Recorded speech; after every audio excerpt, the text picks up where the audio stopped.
So, welcome. My name is David Morgan. I'm the founder and director of Entrepreneurs Unlocked.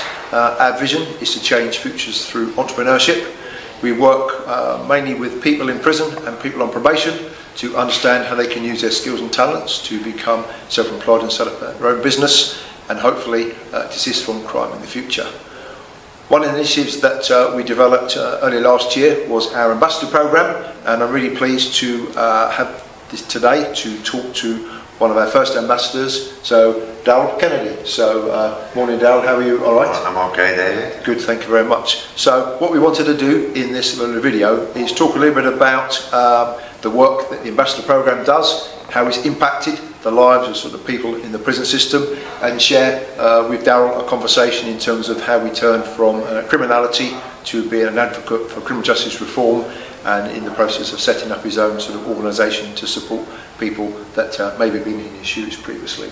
So what I'll do is I'll let Darryl do a quick introduction. So in terms of the 60-second pitch, Darryl, so just about your name and where you're based and how we got to know each other, I suppose, in the first instance. Yeah, well, my name is Darryl Kennedy. I originate from Salford, Manchester.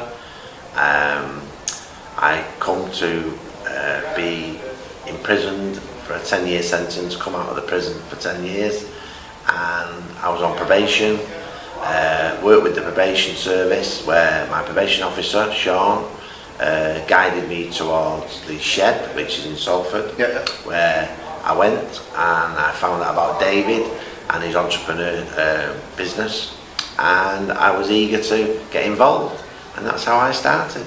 Yeah, it's about a year or so, you know, isn't it? It's about a year, yeah. Time flies when you're having fun. It does, yes. Certainly good. So, what's really good in terms of our sort of journey, you know, you came to us because you were on that fledgling career of sort of public speaking within universities, but wanted to sort of do some other sort of things.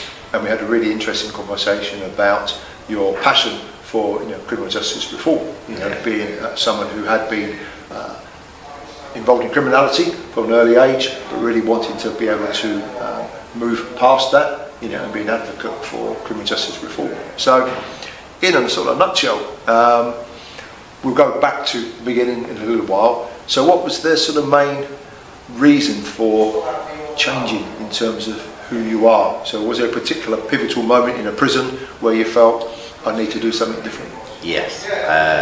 I was in prison, met my offender manager, called Jerry Hill in Buckley Hall in Rochdale, and he said to me, you know, you're getting on now, you need to change your life. So I said, well, how do I do that?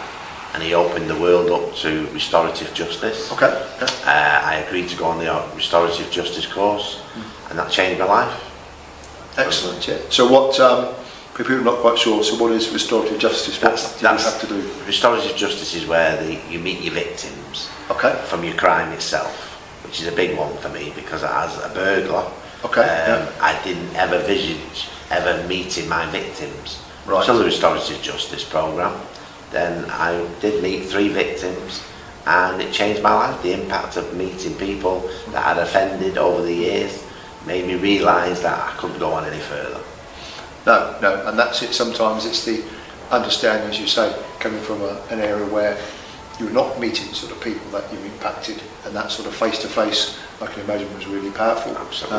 And from them as well, how did they feel about being part of that process? Because it makes it quite challenging. I think that really changed their lives because they wanted to put a face to the actual breaking of the, you know, basically violating their home. They wanted to see the person, the perpetrator.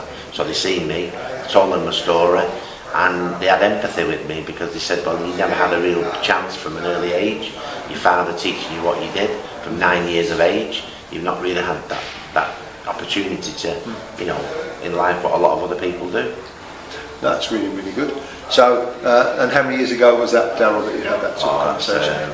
That was about 8 years ago. 8 years ago, okay. And it really, from our conversations previously, helped you think about how you might frame the future.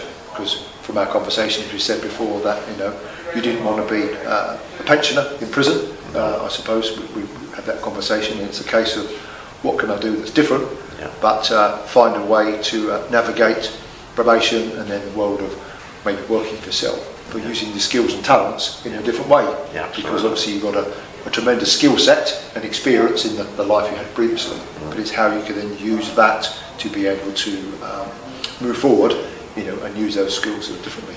I think that's really sort of quite powerful. So in terms of going back to the past, I think it's important for people to understand, you know, where sort of things come from.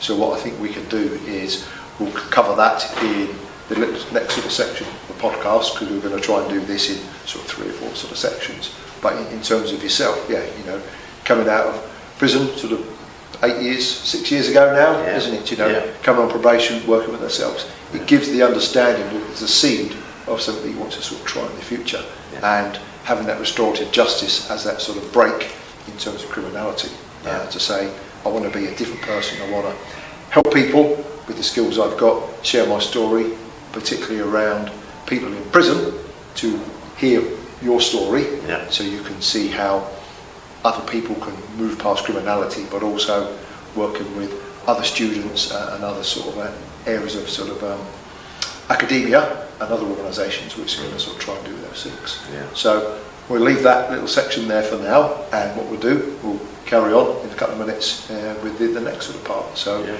nice introduction. Thanks so much. You're welcome.